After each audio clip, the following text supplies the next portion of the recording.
Okay, thank you very much for coming to Opatija. I would like to welcome all of you, especially Professor Fabienne from University of Warwick, UK. This is 14th discussion in this project called Opatija Coffeehouse Debates.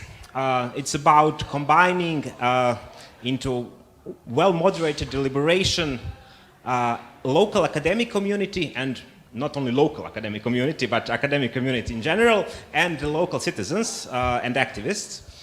The topic of today's talk is democracy or decision-making by experts. And the structure is the following. First, Professor Peter will have approximately half an hour, more or less, to present the topic. Then we will have comments by two discussants, Professor Elvio Baccarini from University of Rijeka and Professor Snježana Prijić-Samaržija from University of Rijeka. And then we'll have around 45 minutes for general discussion. Just raise your hand, I will give you the microphone, and then we can have a discussion. So thank you very much for coming once again, and please do start. Thank you. Is this on? Yes, it is. Well, first of all, thank you, Ivan, so much for inviting me, and thank you, everybody, for inviting me to the summer school. I have been to Rijeka and Opatija before, so I knew that it was a very beautiful place I was coming back to. I was very much looking forward to it. And this time I hear, which is unheard of for a philosopher, my visit has been sponsored by the local community, by the hotel, and so on. So I'm very grateful to them. Okay, so my topic today is democracy. Democracy is an idea with very strong intuitive appeal, at least for many. I understand that there are some people here standing just outside of the door who wouldn't share this view, but the intuitions are widely held. Perhaps not surprisingly then, there has been a great push towards democratization in recent decades. Indeed, often the late 20th century has been called the age of democracy.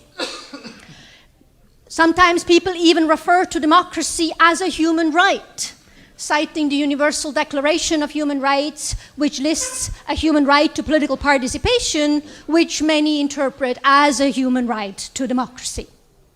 But in spite of that appeal and this backup in support of the idea of democracy that we get from the Universal Declaration of Human Rights and related documents, democracy obviously faces many challenges. One challenge is a feasibility challenge.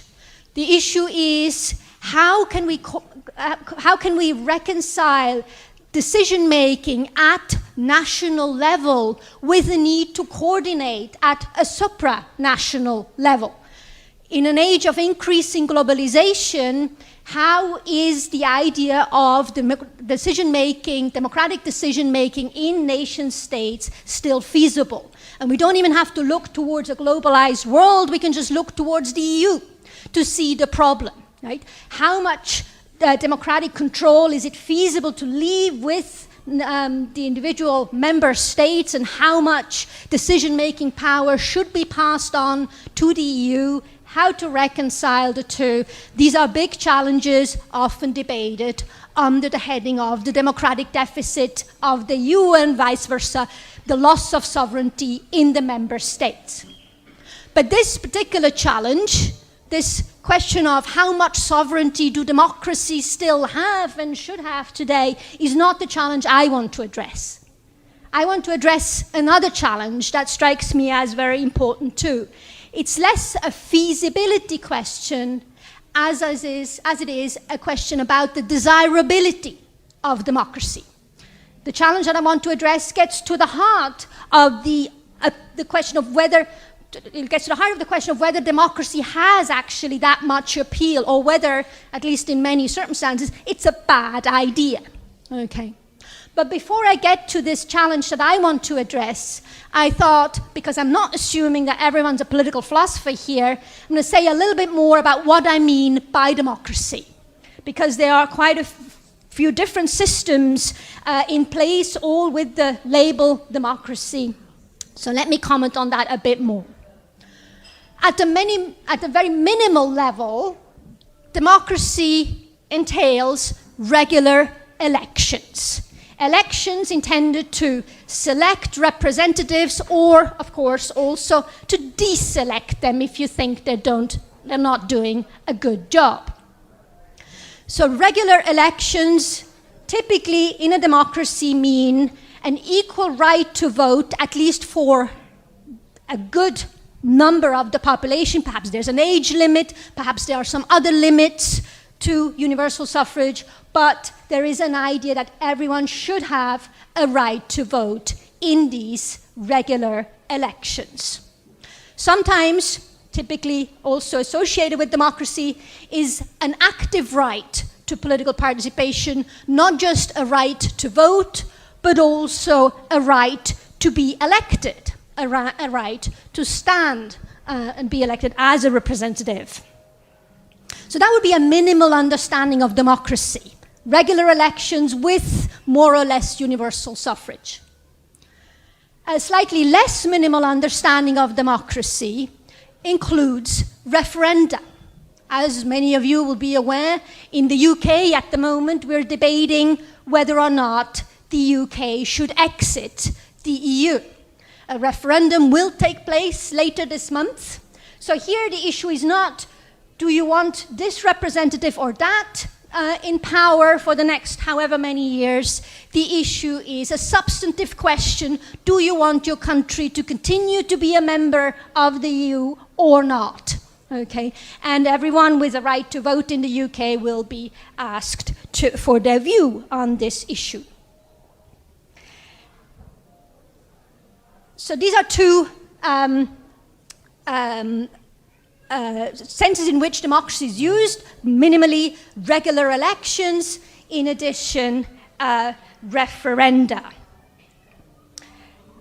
A more demanding idea of democracy looks beyond the moment of decision-making, whether it is to elect representatives or to vote on particular substantive issues, such as membership in the EU. It looks to the democratic culture that surrounds the decision-making process.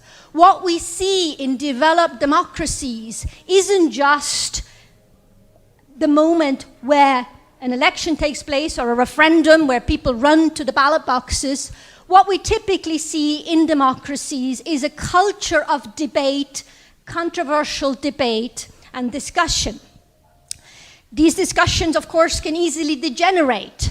And again, the debate in the UK at the moment on membership of the EU is a good example. Right now, both parties, the Remain and the Exit sides, accuse each other of lying and of being, in other ways, dishonest in what they're promising to voters.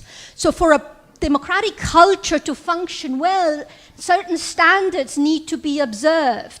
Lying, or in other ways, avoiding accountability to the population, are problematic.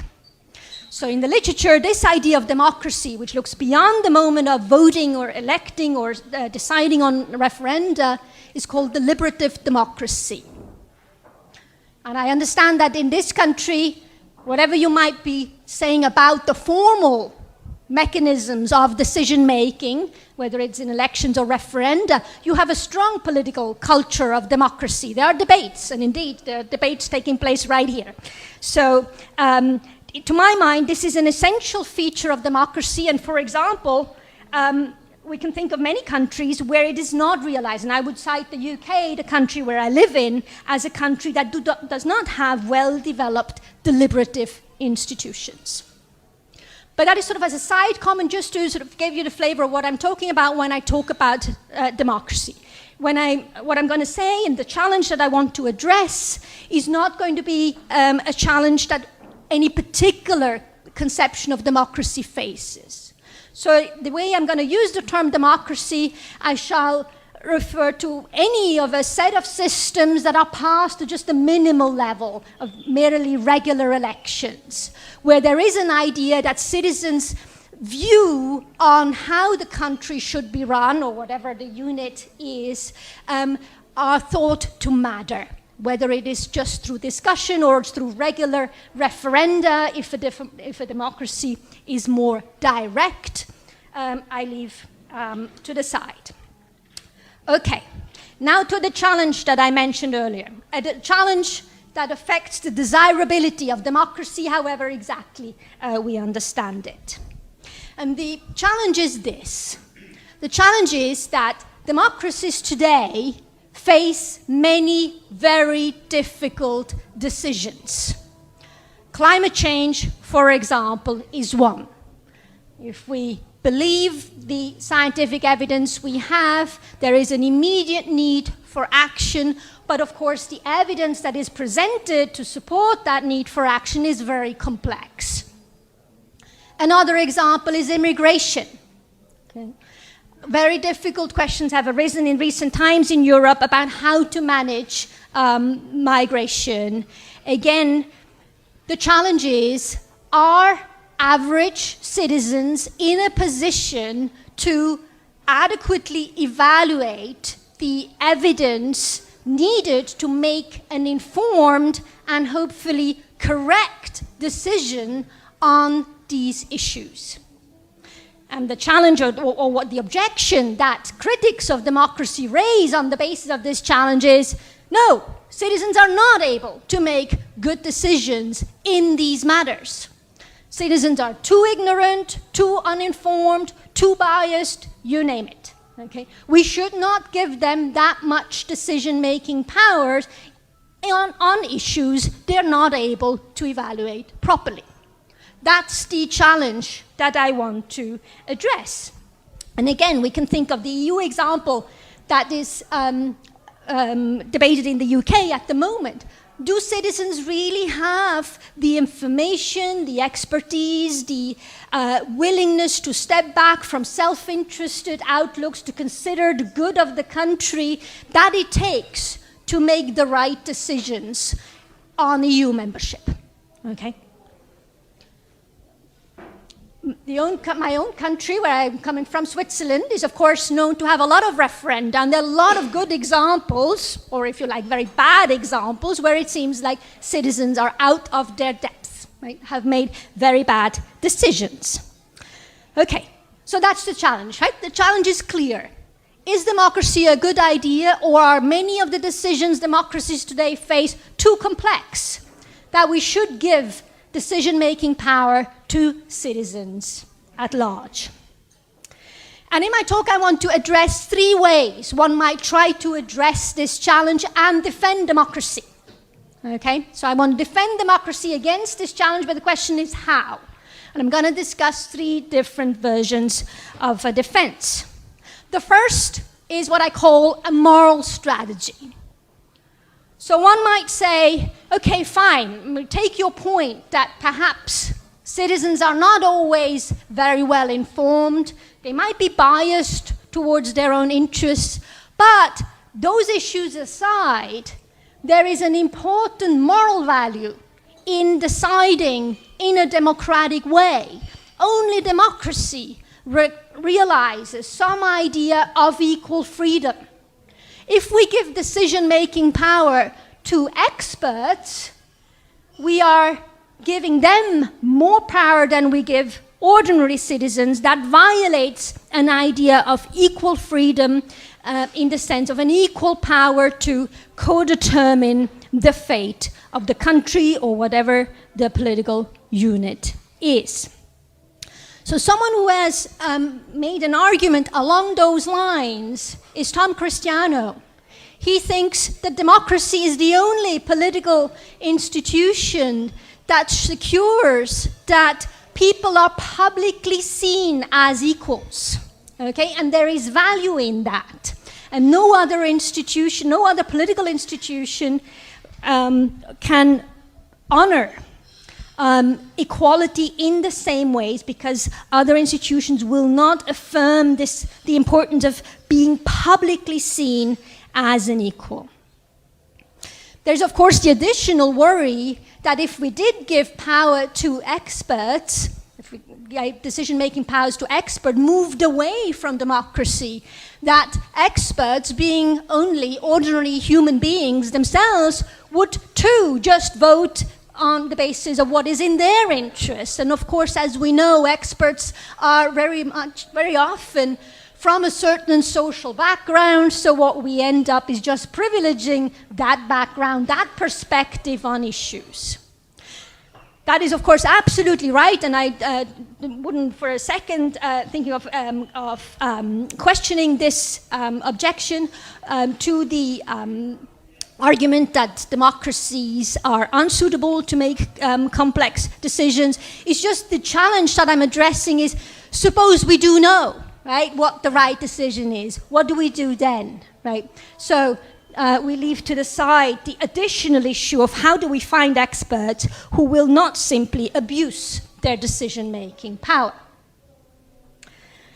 Okay, so the moral strategy is to insist on the importance of equal freedom, on equality as affirmed by a democratic system. The problem, of course, with this moral argument for democracy is that sometimes the cost of making the wrong decision can be very high. And as, for example, issues around migration show, it risks even the cost of making the wrong decisions might be such that they undermine the very idea of equality on which the defense rests. Okay. So there's a problem with trying to sidestep the challenge by looking towards the moral values that democracy might realize if the costs of ignoring expertise, of making the wrong decisions are high. And I would suspect in many of the cases that I mentioned, the costs are potentially very high. Okay, so it seems that a simple moral defense of democracy, however appealing in many ways, won't quite do. So we have to face the challenge head on. What can be said in defense of democracy in light of this objection that sometimes getting the decision right is important, and sometimes it could be that leaving the decision to a democratic citizenship, to a democratic community, may not get you the right decision. Okay, so I'm moving on to the next strategy. Not the moral strategy, but a strategy that tries to compare the sort of knowledge that democratic bodies have with the knowledge of experts. So it's called the epistemic strategy, from epistemology, the theory of knowledge. So face the challenge head on and show that democracies can compare. There are two versions of this positive epistemic strategy that I want to distinguish. A modest defense of democracy along the epistemic argument is to say, look, okay, we grant that democracy perhaps is not always that good, but insofar as democracy doesn't perform too badly, and given the other values that it realizes, we still have a case for relying on democracy. So there's a comparison of the accuracy of the decisions or the correctness of the decisions that democracies reach with the decisions that experts would make, and the argument is if there isn't too much of a discrepancy, we might still think of democracy as justified. A more ambitious defense of democracy along those lines is to show, look, there are instances and there are theoretical arguments which lead us to think that sometimes large democratic collectives outperform small groups of experts. The key word here is wisdom of the crowds. Okay? There is a knowledge available in large bodies of diverse citizens that will not be available to a small group of experts, and so it is possible that at least over a suitably long period of time, democracies make better decisions than group of experts. So that would be to really face the challenge head on and say, expert-based defense of political decision-making will fail because of wisdom of the crowds thinking democracies can outperform groups of experts. I don't think this strategy is working as well. So neither the modest defense nor the ambitious defense, I think, work. The reason is, for the ambitious defense, even though there are strong theoretical arguments to think that democracies can perform, the empirical evidence that they do perform better than groups of experts is weak. So to give an example to illustrate what I have in mind from the American context, when the Americans elected Obama, I thought, see, I feel vindicated. The American people had a choice and they go for the intelligent person, right? There is, after all, wisdom in democracies. Right now, I'm feeling forced to revisit my satisfaction. So at the moment, with strong support for Trump, clearly there's a problem. This issue can be theoretically underpinned in the sense that the theoretical arguments of the wisdom of the crowds arguments, or the Condorcet-Jury theorem, which is another element here, rest on assumptions that are typically not met in actual democracies. Okay, so that would be the theoretical point. But so for different reasons, it seems clear that the ambitious defense probably fails. The modest defense, however, I think also fails. And it fails because I think it doesn't provide an argument for democracy at all. At least not an epistemic argument for democracy. So here's what I have in mind. And here I'm building on Dave's work, who is right here, Dave Estlund. We can distinguish two ways in which we can cash out the epistemic strategy. The modest defense. The first is to link it to what Dave has called a correctness theory of legitimacy. On the correctness theory, a political decision is legitimate if it is the correct decision. Okay? So we assess the performance of democracy in regard to its potential to make the right decisions. If we can show that at least it has a good tendency to produce the right decisions on the correctness theory, then democratic decision-making is justified, but if not, then we need an alternative system. The problem with relying on the correctness theory is, well, if we already know what the correct decision is, why bother with democracy? So here's a case. I call it the bridge case. Suppose there's a town who has to consider building a bridge over the river that runs through it. Suppose that all other considerations have been taken care of. There's only one remaining consideration that is decisive, namely, is the bridge stable or not? Suppose there's also a town engineer who is perfectly competent and able to assess whether or not the planned bridge is stable. So we know what the right decision is. Suppose the town engineer says it's not stable. The decision is don't build. Okay? In this case, it would be probably irresponsible to let a democratic collective decide on whether or not the bridge should be built. But even if, say, the town engineer says the bridge is stable, the planned bridge is stable, we might then still think, well, I mean, if he already tells us it's stable, why bother with democratic decision-making? It might seem redundant.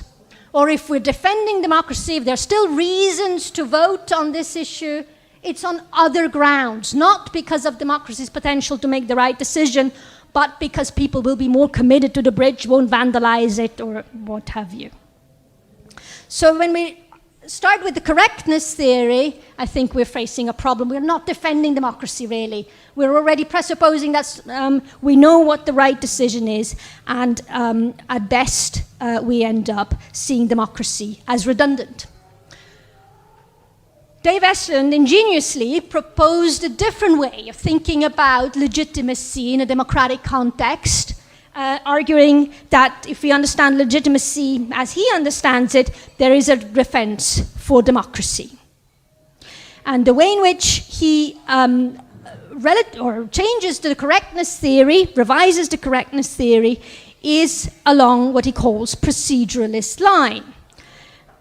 And the thought is, well, we still have a defense for democracy if among different systems for decision making, all qualified points of view agree that this democratic system is epistemically the best, that is, has the highest propensity to reach the right decisions. Now, this, of course, raises complex issues which I can't address here, but let me just formulate the following objection to this idea, drawing on what I just said in relation to the correctness theory and the Prijić case. Well, the question is, who are the qualified points of view?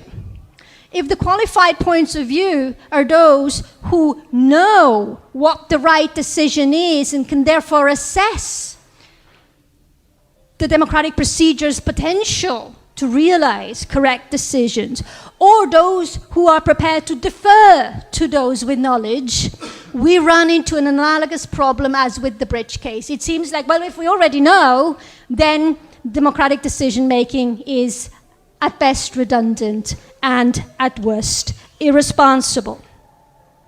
So I don't think that strategy succeeds either.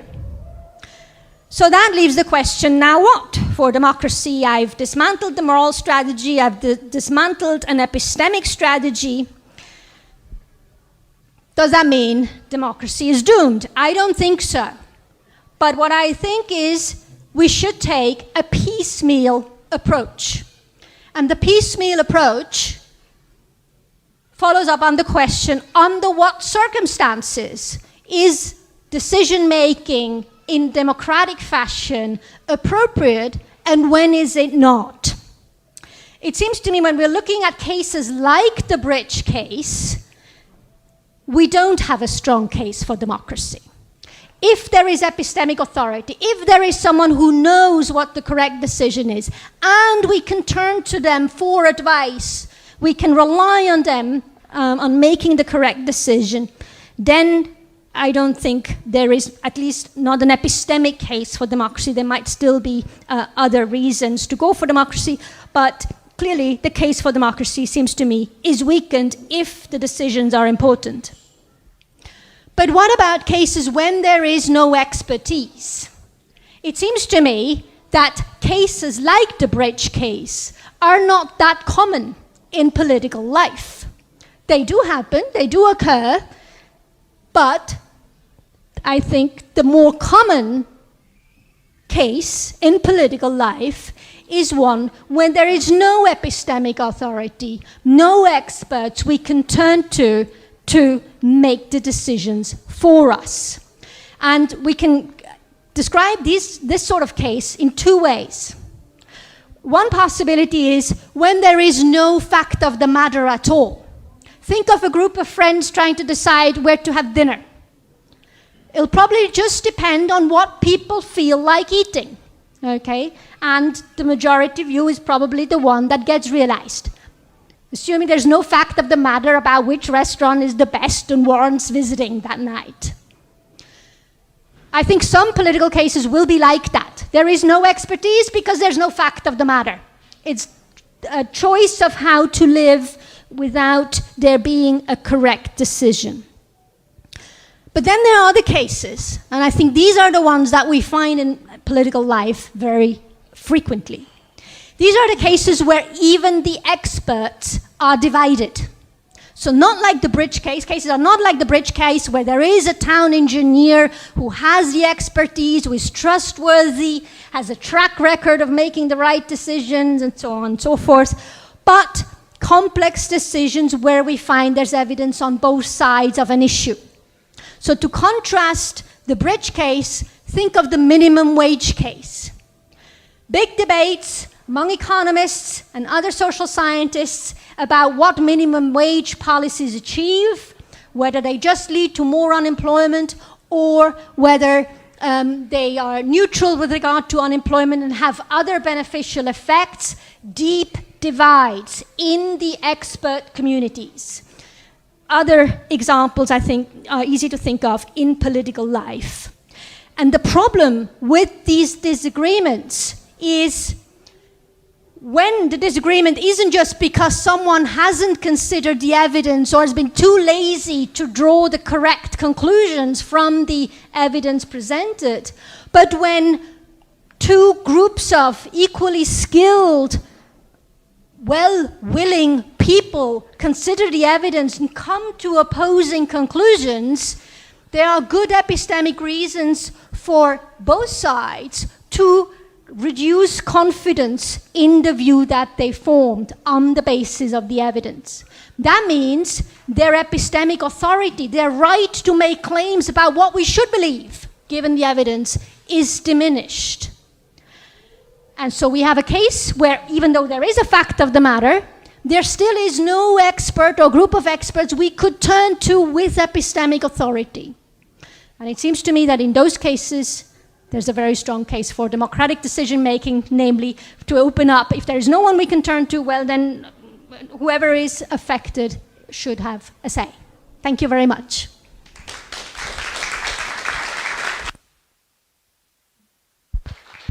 Thank you very much, Professor Peter. Now, Professor Baccarini, Prijić-Samaržija, whoever likes to go first.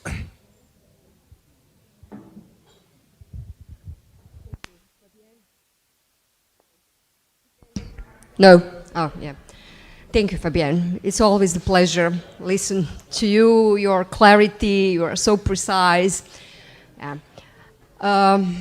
Actually, I know I'm coming from the epistemology. I'm not a political philosopher, and probably my perspective is different because my colleagues, political philosophers, are so sensitive to equality, to fairness, to freedom, to justice, and we epistemologists are also sensitive, but we are also sensitive on truth, you know, and we do not want to sacrifice, you know, or, you know, to put aside the truth, the correctness, the problem solving, the truth conductiveness, rationalities, justification. We would like to think that, you know, to talk, you know, when we talk about the justification of democracy, to think also seriously and insist on, let us say, our values.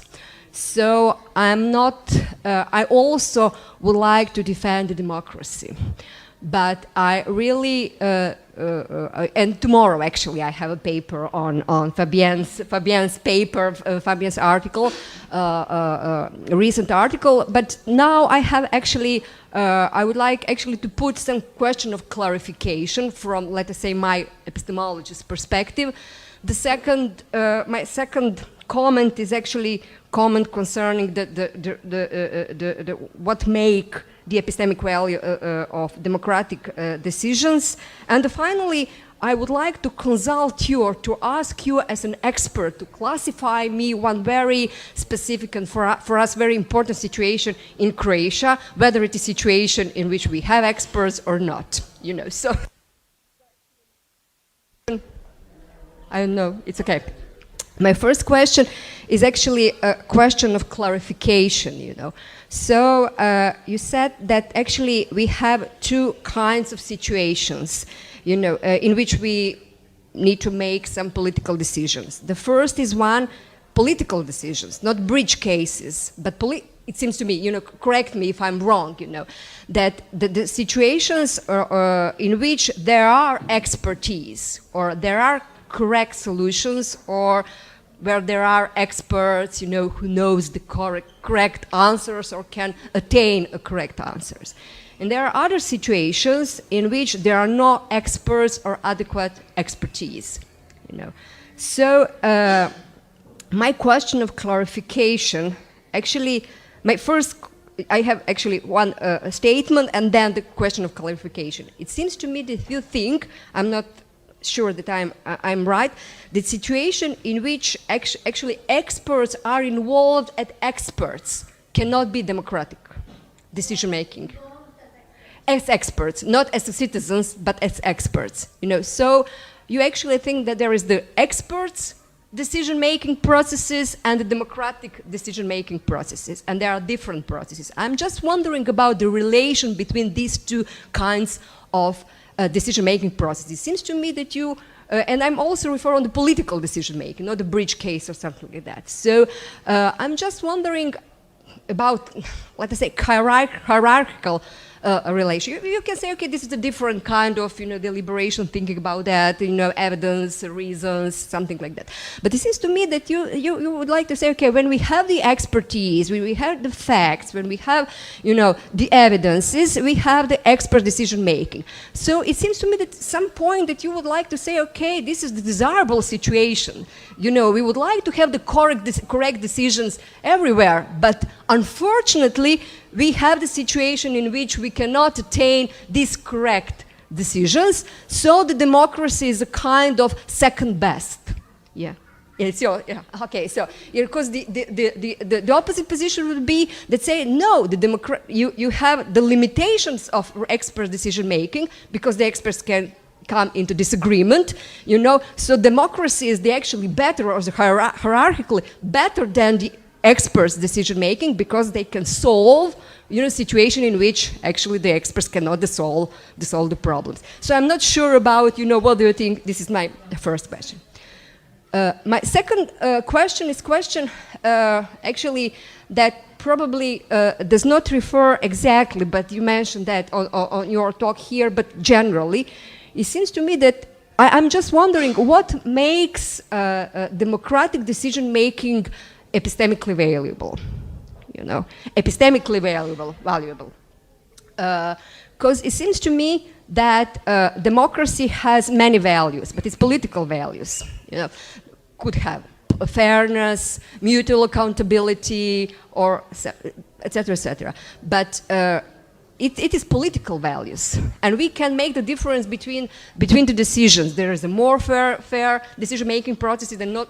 With more mutual accountability and the other, So, the differences between two decision-making processes actually according to political values, And I'm just wondering whether you think that these political values makes epistemic values or actually not. So it seems to me that we have here some kind of reducement or reduction of epistemic values to political values, So, we do not have the truth, we do not have the correctness, we have democratic, mutual accountability, fairness, etc., etc. So we reduce epistemic value to some kind of political instrumentalism. You are talking about the epistemic instrumentalism.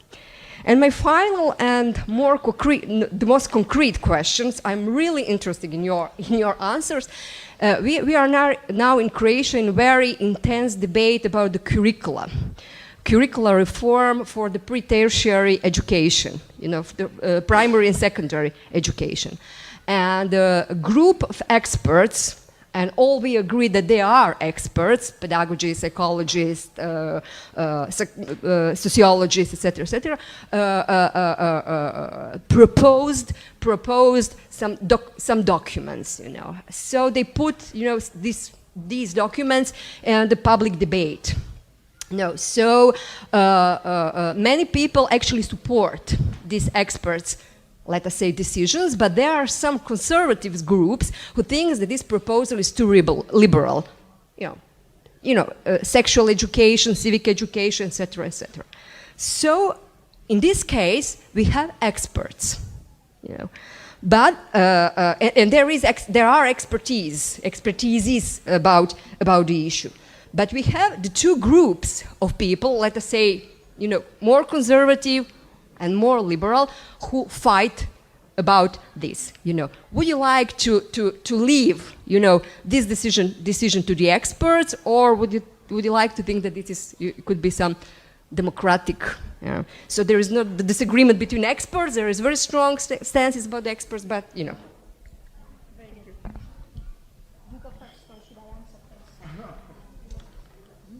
I want to answer. Snježana now.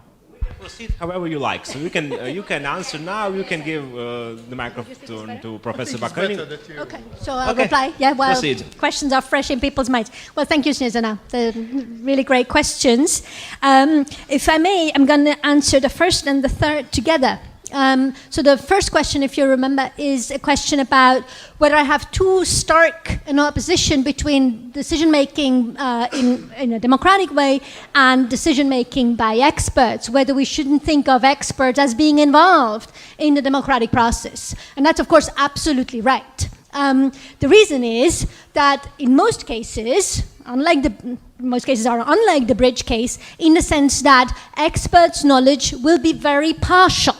Okay, so use my own discipline as an example. We think very carefully about minuscule questions, right? And if we have any expertise, it's about questions that will never be put to a democratic collective. So that is, we can't claim expertise on the big questions that democratic collectives face. And that, I don't think, is just a predicament for the philosophy. The predicament is one that's shared across all of the disciplines, academic disciplines. Okay? Experts' knowledge is known to be very partial. Partial in a sense, very confined to specific issues, specific questions, and typically political decision-making is about very complex questions. And so in many cases, we do not have experts that look like my example of the town engineer. Okay, who is actually able to tell us something about what the right decision is. So yes, so definitely experts have an important role in democracy in clarifying the issues, contributing their knowledge as part of a deliberative process about what might or might not be the thing to do. And so I think the curriculum example is a very good example here. It raises many complex questions, I'm guessing. I mean, I'm not too well informed on this, but I'm guessing there are pedagogical issues about how do children learn, and therefore what the right way of designing a curriculum should be. That is age appropriate and so on. There are religious issues. There are other moral issues. There are debates within science about what is important, what should privilege, and so on. So a range of complex issues where expertise is required, but not in a decision-making capacity, but in a capacity of contributing to the deliberative process, right? Of contributing to informed decision-making, even if the decision-making will not be by experts, because in all likelihood, there is no expert on that question, right? There might be a right decision, but probably no expert we could turn to learn from what the right decision is, okay? So that is my answer to questions 1 and 3. Now, the challenge that Snježana raised with question 2 was, am I reducing the many political values we associate with democracy? And I started with those, the appeal of equal freedom that lets people to call democracy a human right. Am I reducing all that to just some epistemic questions about whether or not, as a collective, a democratic body will manage to reach the correct decision? I don't mean to do that, but and I absolutely grant that there are lots of values that are realized in a democracy, lots of moral and political values that are realized in a democracy. But it seems to me it's also clear, and that may just be sort of the burnt child speaking with the Swiss passport, there are clearly decisions where this value of democratic decision-making should be questioned, right? Where harm is inflicted on people, right, in the name of democracy, where at least it should be possible to ask whether there is still scope for democracy on those issues or not. And I've tried to use the negative epistemic strategy, as I call it, to say something about when there might be limits, right, on realizing those values of democracy. But if political decisions are more like my restaurant case, where it's a matter of deciding of how to live together, or There are other reasons to affirm values of equal freedom. Then I think these will be the winning arguments. Right?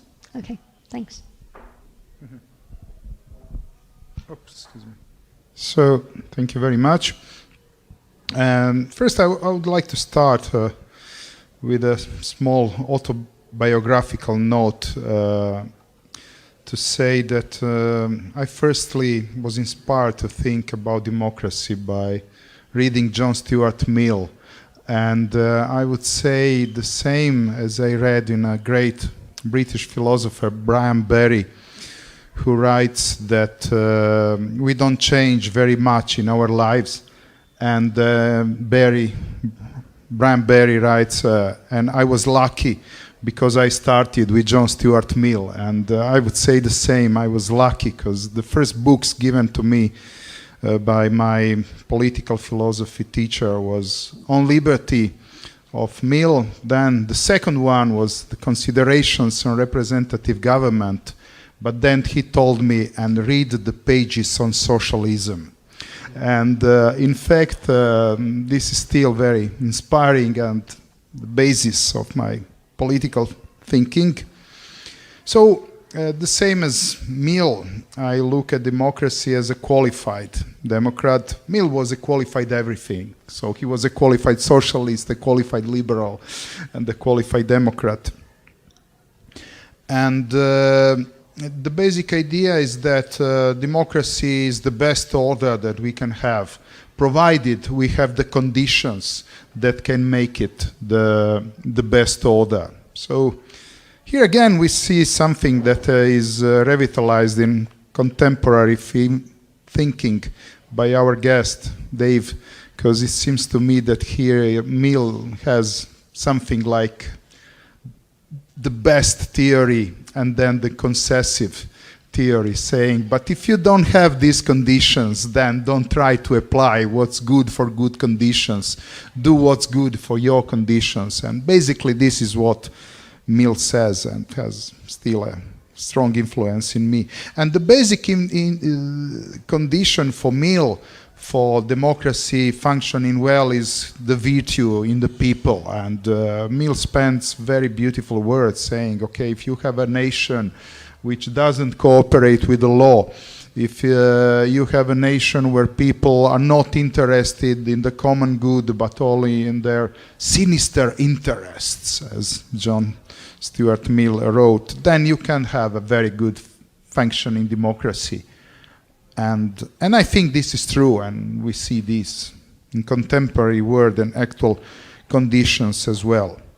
Then Mill spoke about a robust role for the most qualified, and he even had this idea of plural voting, which according to me, however, is overrated as having influence in Mill's thought, because as far as I know, he mentions this in the consideration of representative government, but it's not that he was defending this idea for the whole of his life. So I agree with all these Mill's thoughts. However, I would also remark some problems that there are present in affirming the role of the, as Mill would say, the most educated, or we can say the most qualified, or another expression, the role of experts. So one big problem is that among experts very frequently there is the same pluralism that is present in society in general. And as I would say in a class, and we can read this idea in Professor Eslund's book, and Professor Eslund is with us today here. Then there is an argument that can be a complement for this David's thesis, but not necessarily a complement, and I don't know whether Dave would welcome this idea. And it's Philip Kitcher's idea that science is not value neutral, and thus there are no experts who are value neutral. And I think that in some fields this is totally uncontroversial. And think about economy. When somebody political parties or lobbyists or whoever says, give the voice to the experts for economy. But the experts for economy, in fact, are biased in the same way as we are, and value-laden in the same way as we are. And I, speaking frankly, can't imagine an economist that has the intuitions about social justice of Amartya Sen, but who strongly defends neoliberalism. And at the same time, I can't imagine a person who has Milton Friedman's intuitions about social justice, but that strongly defends a version of Keynesian economy. Probably there's always some counterexample, but very difficult for me to imagine counterexamples like this.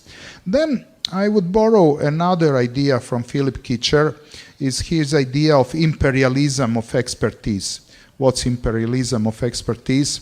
It's a situation where people who are experts in some field then succeeds in showing themselves as experts in a different field. So we have, for example, a leading, let's say, physicists then is asked for expertise in a public debate about molecular biology, for example. And sometimes people are very successful in this, and this renders difficult to include experts in the public decision-making process. Then more popular examples are people who are experts in some field, and then automatically people think there will be experts in politics as well. So for example, they can be good entrepreneurs, which however doesn't make immediately them good prime ministers. And for example, there are examples in Italy, recent politics, the entrepreneurs becoming prime ministers with not really very successful results. We have, but maybe it's going to be too short, the example in Croatia, but let's remain in the Italian example. Then another problem for the role of experts in the democratic process is they have frequently their particular interests. And so we can't expect, really, without having the due caution, to work for the common good, because they are interest biased in the same way as all other people are. Perhaps the problem now is smaller than it was in the past, because in the past what made the problem greater was the fact that the most educated people came from the higher social classes, which in today's world is not so much. But nonetheless, the problem is still existing. So,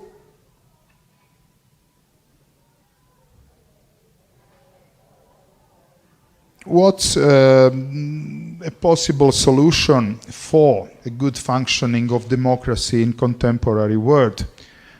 And now I'm going back to John Stuart Mill. I think there are some teachings from Mill that are still very important. And let's remember that it is the best order if we have the conditions for its well-functioning. And for this, and remembering the other Mill's teaching is that education of people is very important. So for good functioning of democracy, we must have a good education for all. So when I heard a woman singing good rap in Chicago, and she was from Chile, and when she was speaking, she said it's not only free education, but it's good education for all. And I think this is one of the needed conditions for a good functioning of democracy. And here I'm both speaking about formal basic education, good schooling, in other words, but then I would say also permanent education of citizens. And here again I introduce a concept from Philip Kitcher when he speaks about tutored citizens. That is, citizens that in some sense are helped in their thinking by experts, but then the burden of the final decision is the burden of citizens. And here, for example, popularization of science is very important. And the popularization of science that has such not, how to say, a big reputation in academic world, where we are more focused in thinking about new ideas, creating new ideas. But I think we must revitalize or to give energy also to the job of popularization of science, which would be part of a tutorial for the citizens. But then another very important condition, and here again we have a teaching from John Stuart Mill, is a social equality. I think that one of the big problems for contemporary democracy is social inequality, something that substantially give formal equality to people when they vote, but a totally unequal position for people in the whole decision-making process. So there are financial centers that can influence the processes in several ways. So one way is advertising, having great power for having a position in the media. Another advantage that have people with the financial power is having the capacity to sponsor and to give financial support to research centers that develop the idea they are interested in. And then there are really illnesses of democracy in the contemporary world, like for example the position that the financially powerful centers have, even to blackmail society. And again, because I'm both Croatian and Italian citizen, but again, I'm mentioning an Italian example, when there was the debate in the Fiat, the big Italian factory of cars, and there was debate with the trade unions. And then at the moment, I remember that the leadership of the Fiat said, okay, this is our condition. If you don't accept our condition, then we simply move outside of Italy. And in fact, it is really a power to blackmail. And there is not any formal, how to say, abuse on democracy, because, okay, you have the right to do whatever you want, or your government have the right to vote whatever law you want to vote. We have our freedom to go in another country, and this is a really serious problem that shows that substantial and robust social equality is needed for a good functioning of democracy. And so I would come again to Mill's teachings and the teachings of my first teacher in political philosophy, who told me, but read the pages and the chapters and the pages in the book on political economy, on socialism, and I would come to a concept, a contemporary concept, which can be a space of overlapping consensus for both public reason philosophers like I am and perfectionist liberal like Nebojša Zelić, and this is the concept of property owning democracy, but this is a concept for another occasion. So thank you very much.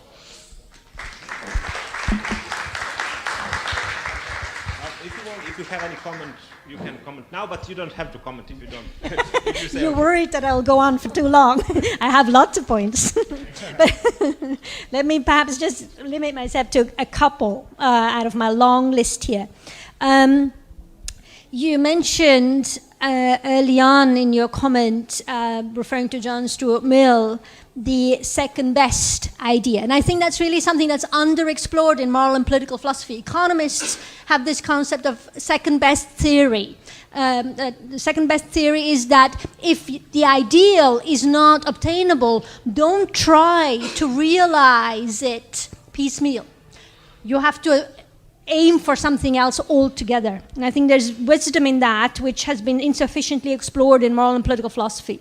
So there should be a second best ethics and a second best political philosophy. I would be a follower of that.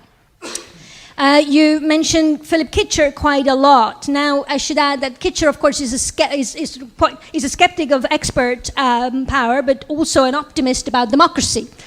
One of Kitcher's book is Science as Democracy, where he advocates a democratic system for the evaluation of scientific research agendas.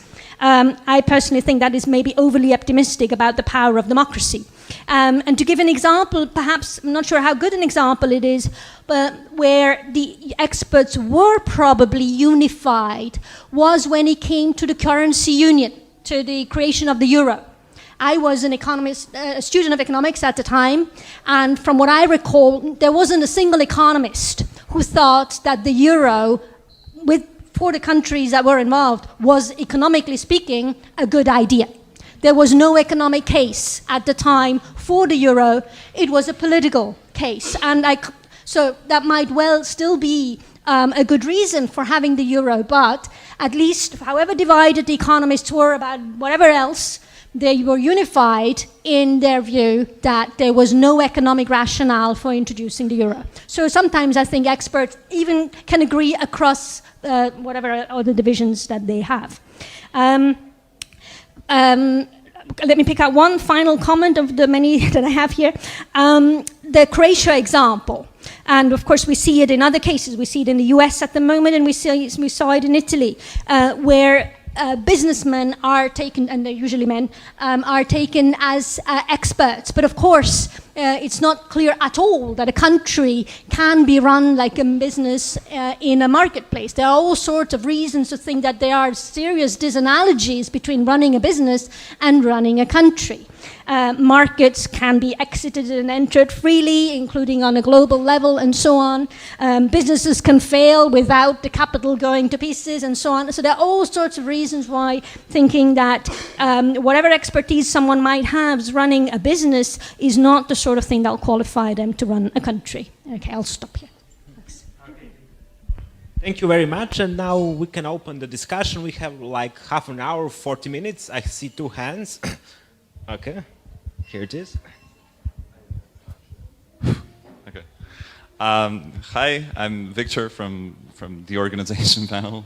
I have a question about the bridge case. I'd like to challenge you on the bridge case. I'm very interested in what you're going to say because I'm going to present on it tomorrow, so I got to know how I have to organize my presentation.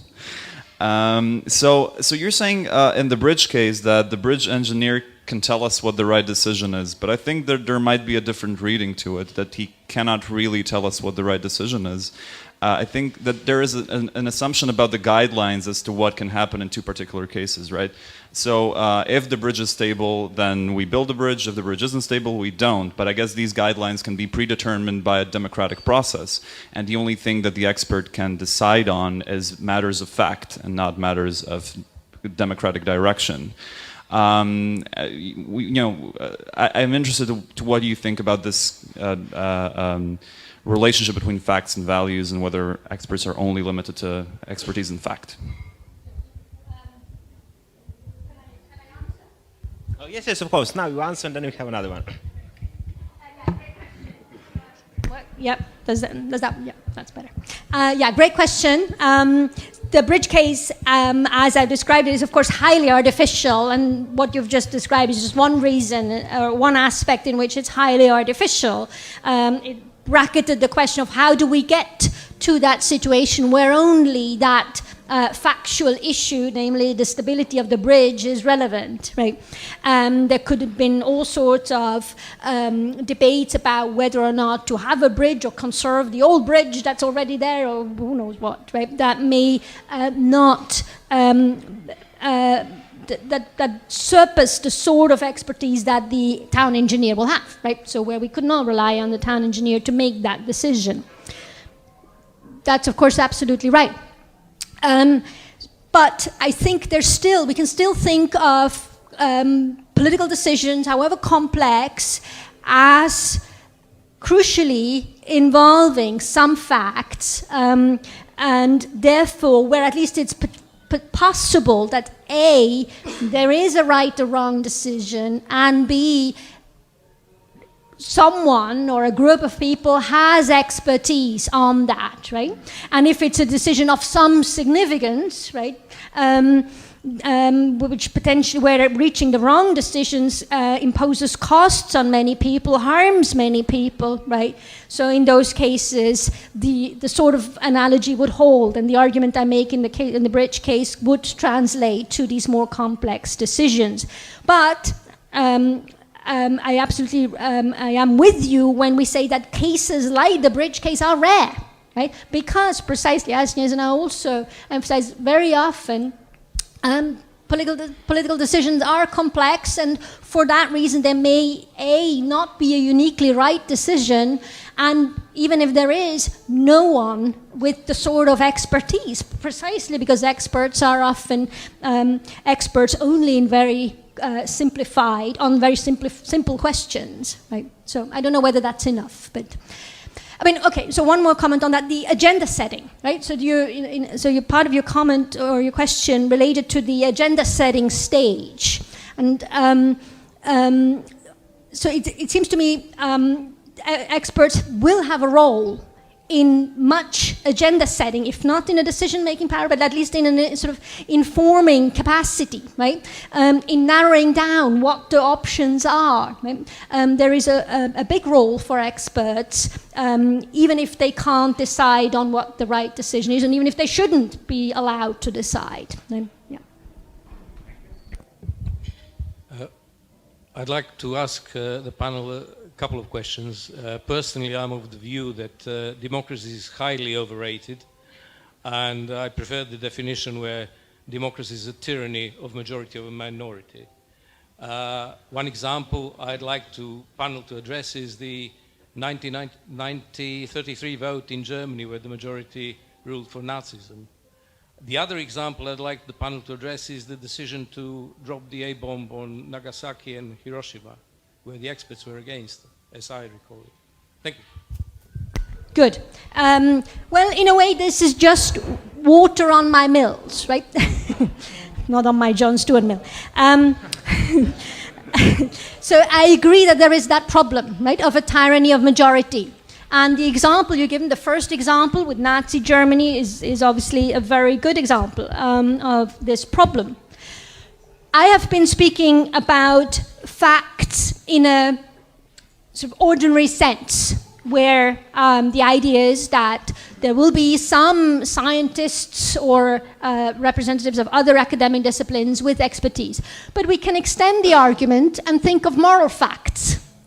And then, if we develop the argument that I've been given, there are certain moral facts that obtain, and when there is expertise on which moral facts obtained, it seems at best redundant and at worst very dangerous to let a democratic collective decide otherwise, okay? And I think that covers the Nazi case quite well. Right?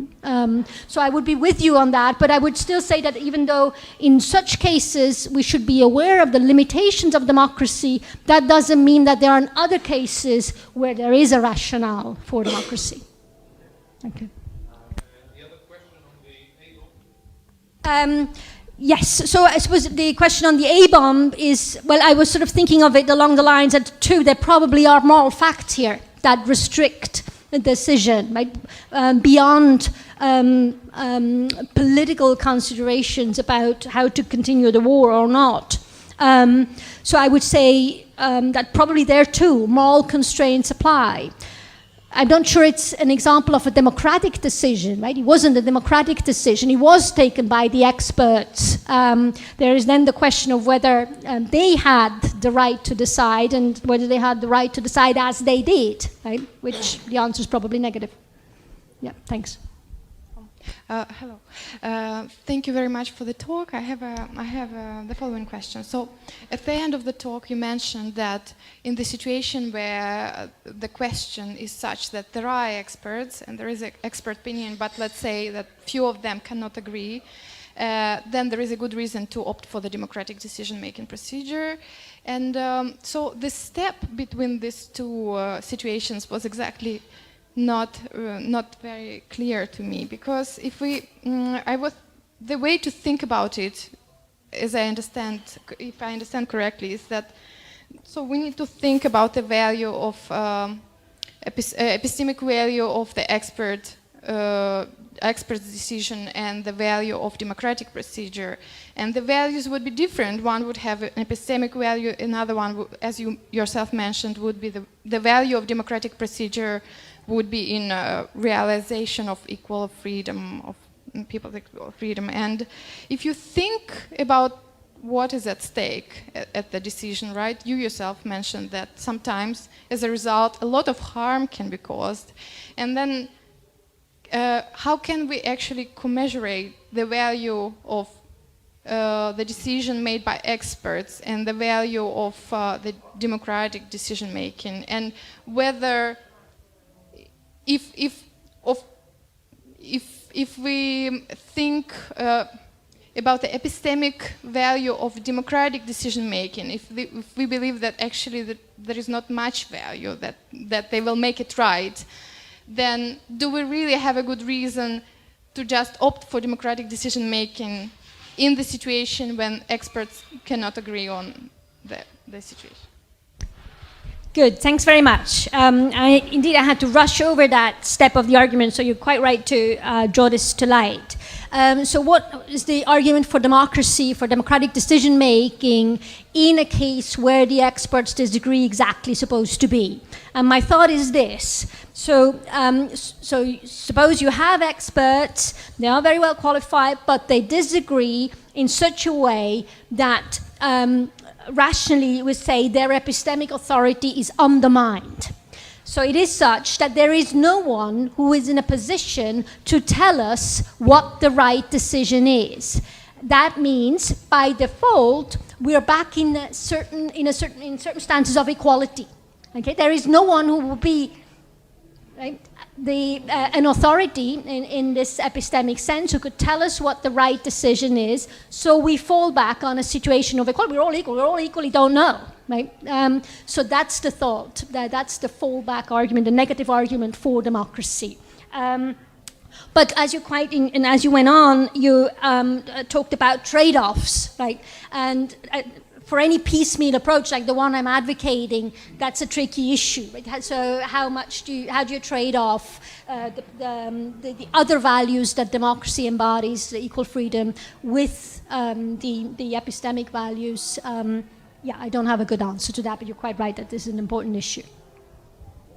Thank you so much for the talk. And I had a very small curiosity at first, but I think you already answered that in like 2 questions ago. And there was a very straight question. It was like, do you believe there are moral experts? I think you do, but I'm happy to hear more about that. And the second question that I have is more about, you mentioned the idea of the agenda setting problem in one of your answers. Yeah. And you're basically saying, well, in that situation, experts do provide an important role in setting basically the means to understand how we achieve the ends. And actually, this is something like, for example, Thomas Cristiano relies a lot on this idea when he thinks about how citizen experts should behave in society and try to understand. And there's something that actually strikes me as unconvincing myself, in the sense that it seems to me that this idea relies on this fact-value distinction in such a heavy way that it's kind of outdated a little bit. So just wanted to push you a little bit more on this. Okay. Wrong way. That's the right way. Great questions. So the first one, do I believe that there are moral experts? Well, I certainly believe that there are moral facts. Whether or not we have moral experts is an additional question, and I'd say not many, certainly not many. If any, right? So I think there can be moral expertise, right?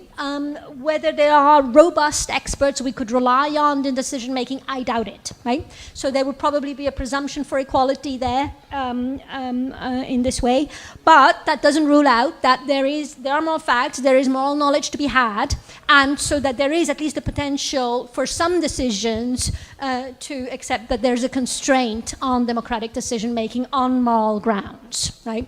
even if it's hard to find the expert. Right, to prove that. Okay, now the agenda setting problem. Can you explain a bit more what you're after? I wasn't sure I got it fully.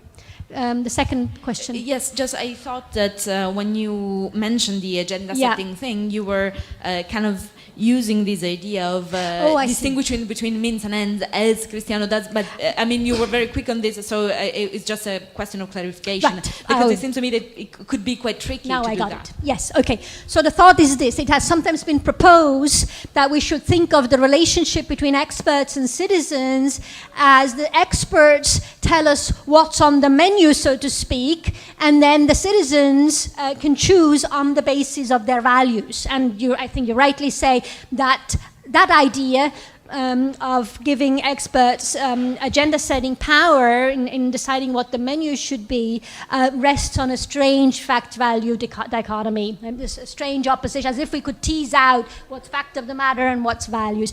I think you're absolutely right. So that's not the view I wanted to hold, but I do think that in agenda setting, there will be some factual questions, right, about feasibility and so on, that will be relevant, but without bringing in this idea of the experts set the menu and we choose. I don't think of democratic decision-making along those lines. Thanks.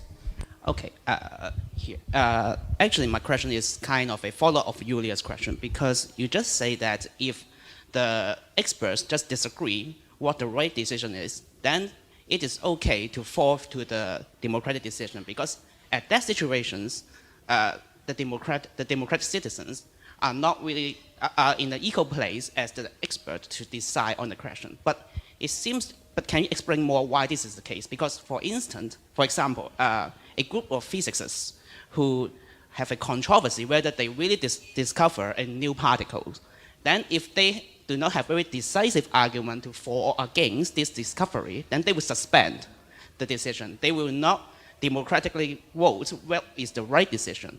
Then why, in the case of democracy, it is okay to say that now, since the experts disagree, then let's fall back to the democratic mechanism? Excellent question. I had that somewhere, maybe it was in response to Elvio. I wanted to come to this issue. I think of there being an asymmetry between the purely theoretical case, where all we're trying to do is establish what we should believe, and the practical case, where we're trying to decide what we should do. I think in purely theoretical cases, we have certain luxuries that we don't have in the practical case. As a democratic collective, we often cannot but act. Maintaining the status quo is just another decision. So we have to have a view on how to decide, even if it is, oh, well, let's do nothing. That's still a decision, okay? In the theoretical case, so for example, to use a famous argument used in philosophy, I can suspend belief of whether or not I have hands, okay? If I went back far enough, I might realize that, yes, there is in fact no convincing argument that could establish that proof that I have hands, right? Because my seeing that I have hands, my feeling that I have hands, that's contingent on what my brain's producing. I might just be wrong about that. I have a luxury to, so what, right? I can suspend belief on whether or not I have hands. But I think in a practical case, and in the political case is just a good example of that, that luxury is often not available. And that means in justifying action, there are other norms that apply than in justifying belief. But that doesn't mean the two, again, to come back to the fact-value distinction, it doesn't mean we can just neatly divide the two, right? Sometimes it matters. If I pick up this glass, I will have settled on some belief about whether or not I have hands, right? So the two intersect, but different norms apply about what good reasoning is in the theoretical case and the practical case. Okay, thanks for your talk.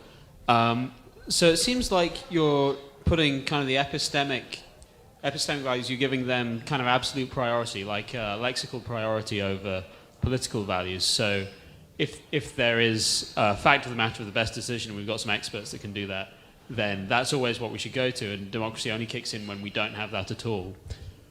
But that seems not to, that seems kind of, I want to say, unfair on the political values. So it's perfectly possible to argue that you might make an objectively not great decision, but because it's a democratic decision, everyone has had their say, and it's kind of the expression of their, intent or whatever. That still is better that they did that and made that decision than have some experts do it.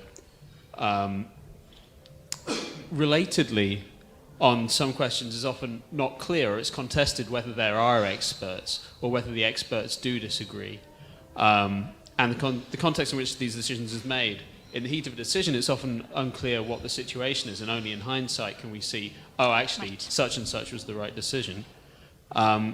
So how would you defend your position against someone who would say, well, so long as we have a democratic decision-making institution that doesn't make catastrophically awful decisions, that can keep society going, even if sometimes we take some hits that we didn't strictly need to. How would you defend your position against the idea that says that system would better respect the political values? Okay, good, thanks. That links back to the question earlier about trade-offs, right? So you're saying I'm committed to giving lexical priority to epistemic values and only second rank to other values that democracy might realize, moral values, political values. I want to be committed to that view, at least for the case you've just mentioned, catastrophic errors, right, which impose a lot of harm on people. So I want to say that there are boundary cases where whatever else we might say about the value of democracy, we have to factor in that the risk of making the wrong decision on that outweighs some of these political values. So I don't want to be committed to lexical priority, as you call it, of epistemic values across the board, but I want to, in an argument for democracy, make space for the possibility that whatever other values we might associate with democracy, they might be traded off against against the possibility of securing that no catastrophic error is made. Okay, so it's a weak commitment rather than this lexical priority view that you're attributing to me. Your second question was, well, isn't the epistemic situation we find in a political context such that we often only know after the fact, in hindsight, what the right decision was? And I absolutely agree with that. And I think that is then just another consideration that is relevant for defending democracy, or the scope for democracy on these negative epistemic grounds, to see, look, very often we just don't have that knowledge. We might be able to have some more insight after the fact, but the decision is required now, right? And unfortunately, no one has the sort of knowledge now that we would need to justify putting the decision-making power in the hands of the few. Hi. Thanks, Fabienne. I think it's a really interesting challenge. People like you and I who are interested in the epistemic dimension of democracy always fear that the real problem is the real experts, right? So that's the challenge. My question is a version of who counts as the experts. Right. But let me situate it in just the way you nicely set things up. I think I want to emphasize, and partly to see if I got you right, one question we can ask about expertise in democracy is, what kind of resource is expertise for democracy? And that's not that simple either. Even when it's democratically authorized, some people think some political arrangements give too much power to experts, but it's democratically authorized. So if I understand you, you're putting a more fundamental question. When does the expert authorized decision beat democracy, where its justification does not come from its being democratically authorized in any way? And so there we want to ask, would it be justified in the conditions you mentioned, even when it goes against all the democratic opinion and authority? So that's provocative. Okay, so now you say it would, just so long as there's an answer to the question and the experts agree. Now, when we're outside of any democratic authorization, I want to really wonder who should count as the expert. And I want to really emphasize something that's been mentioned, that the thing they're supposed to be an expert on is not some factual thing, because of course we should rely on the experts about what to think, but this is about what to do, and it's always a moral and factual thing mixed. What should be done? Should we build the bridge, or should we build a school instead? Should we go to war? Some people know how to go to war, but should we go to war? So now, we don't know if the experts agree unless we know who counts as an expert. So somebody says, oh yes, all these people with this degree, and a PhD in whatever, they all agree, but they're not really the experts. What determines now who counts as the experts? Good. That's, of course, an extremely difficult question, and Dave Estlund has written a lot on that in his book, so I'll refer you to that in the first instance. But here's what I have to say. It is a difficult question. I don't have an answer either. But so let me clarify a few things. So yes, I'm not just, and that came out also in Snježana's comment, I'm not just talking about experts as a resource. I am considering the possibility of decision-making by experts, right? Which, so whatever view one takes on the latter doesn't preclude that one has a different view on the former. So experts as resource may be fine, but one might want to resist giving decision-making power, practical power, to experts. So here I want to just say, as a matter of clarification, I think that yes, expertise relates in the first instance to what we should believe. However, some of the things we should believe relate to what we should do. So I wouldn't want a stark contrast between expertise being only relevant in theoretical contexts and some other system being relevant in the practical context when we have to decide about what to do.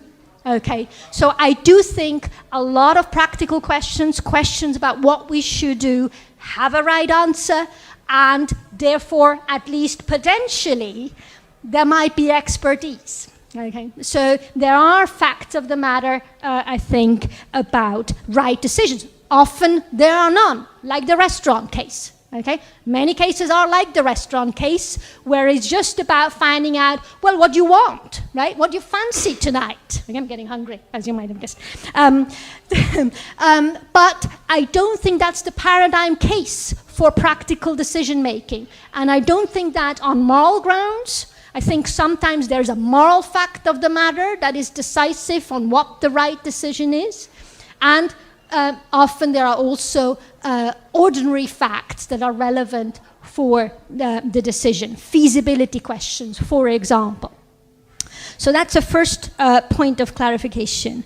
And then as a second point of clarification, before I get to the question I can't answer, is yes, I want to say that sometimes, at least when we're talking about the potential of catastrophic errors, it makes sense to understand democracy as Trumpable, and I don't mean Donald Trumpable, but that it is possible that there can be another mechanism for decision making that replaces democracy. So I think, and the mechanism can be a complex one, of course, but I think we should consider that.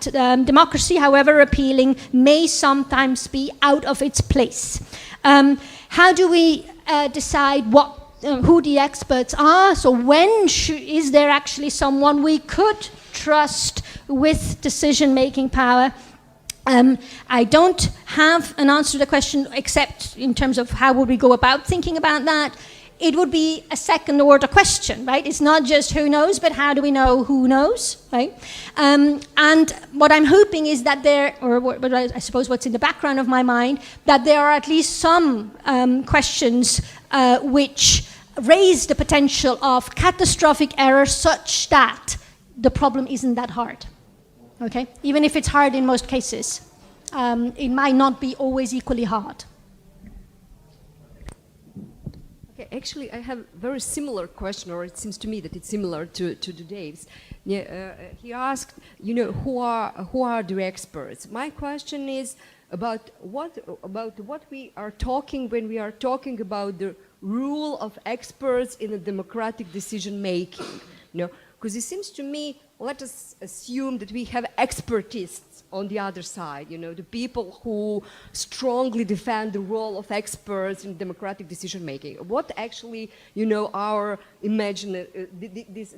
a person could defend, The first, I don't think that he or she will defend the idea that we need to trust blindly or defer totally to the experts, So in political decisions, you know, that we have, okay, it's something like the kidney surgery, you know, I'm in your hands, you know, so please, you know, do what you do. It seems to me that non-expertists, you know, would not like to defend this position. On the other side, what actually Elvio stresses, the expertists definitely would not say, okay, whoever who has diploma, you know, it is expert in medicine or physics, could be, you know, the experts in politics, and, you know, you have the experts that, you know, give them, you know, to make the decision. Definitely no, it's not this kind. So, for instance, there are people such as, for instance, Cristiano, who said, okay, but there is some kind of division of epistemic labor, you know. So there is the rule of experts in decision making, you know. So, and you mentioned before actually that, okay, we need to consult experts, not as citizens, but as experts in some situation, because there are a lot of information. There are no, for instance, the scientific methods, you know, how to attain, you know, more information, something like that. So we actually, you would also like to say, when we are talking about the experts and the role of experts, it's okay that we consult and to include and involve experts in also political decision making. It is not a problem for the democracy. So I'm just wondering at the end, you know, about what we are talking about experts. It's a question actually in some specific situation. I try to defend the role of experts. And probably you were also at this conference at the Kukatas actually asked me about what you think when you are talking about the experts. But of course the experts will be engaged in decision making. But, you know, and my question is the same to you. You know, it seems to me that, you know, we are talking, you know, sometimes about, you know, the civil race on expert sides or the other. Yeah, good. So I think indeed, so to use Dave's language, to distinguish between experts as a resource, right, and experts as actually holding decision-making power is the key one, right? So of course, right, experts should be used as resources, right? We should learn what we can, right, from experts. Should they have a bigger role? That's the question. Right? And my answer is a qualified answer. Sometimes, right? Sometimes it might be appropriate to give them a bigger role. And the way to think about them is, it seems to me, is in terms of, you know, how could such decision-making systems be institutionalized? So the idea could be that we have agencies, right, that are run by experts that will be responsible for decision-making on certain issues. But of course, there could be, right, at the second-order level, a dispute that opens up with regard to whether that agency is running its job properly or not, in which case we're back to, well, we're all equals in evaluating that, potentially, and a democratic decision on that. But the authorization wouldn't be, in the first instance, a democratic one necessarily. It could be just based, look, this is an area of political decision-making that is very fact-sensitive, so let's outsource that to an agency, at least unless we have proof that, you know, there are, whatever the fact sensitivity is, there are no experts we could trust with this. So therefore, there's no agency we could trust with this. So there are different ways of institutionalizing rule by expert. Okay, we have time for one more question, and it's Chiara. Thanks a lot for the talk, and I would just like to press you a little bit more on that, actually, because you said in your, I mean, it's just in the outline, that this strategy, democracy, can be trumped when we have experts. And you said that when there is, that's the case when there is expertise about the decision problem at hand, and when there is a political authority that we can trust to act on that expertise. So what is, I mean, I guess the political authority will be a democratically elected authority. So, I mean, I'm guessing, aren't we just back to the idea that it is democracy finally that decides when it is the case to trust experts and when it is not?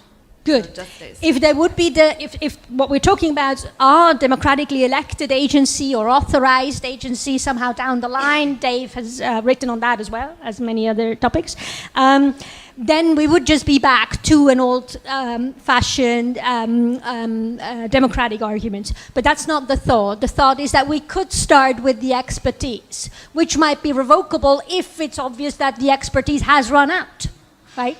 So that when we find that the agency, the authority in place is not, is running out of the expertise it claims or that would be necessary to make proper decisions in this case, right? There might be then scope for democratic intervention. But the idea would be that the starting point need not be democratic. The starting point for creating the authority, the agency, could be thought of as based just on expertise in decision making.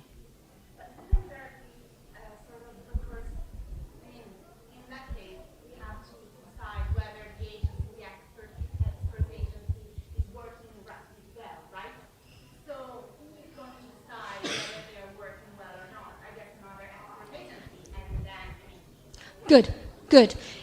So that's right. And then we're back to, if we go on like that, right, we'll be back to some form of democratic evaluation, which will often be the case, right? But that doesn't rule out that sometimes when decisions are both complex when they are complex, fact-sensitive, and leading to potentially very serious error, right, that there's a strong case for expert decision-making independently of democratic authorization. That's the thought. Yeah. Okay, I think we can stop the discussion now. We had more than half an hour discussion and a lot of interesting questions. I would like to thank you all for coming. I would like to thank especially Professor Fabienne Petter, as well as our discussants, Professor Baccarini and Professor Prijić-Samaržija. I would like to thank all of you for coming, for your interesting questions. I would like to also invite you to enjoy Opatija for your stay. I know it's not long, but have a walk, have a swim, eat something delicious and so on. And we are going now for a summer break. The Coffeehouse debates will stop until I think October, so we'll see you again here at fall or in the autumn. Goodbye.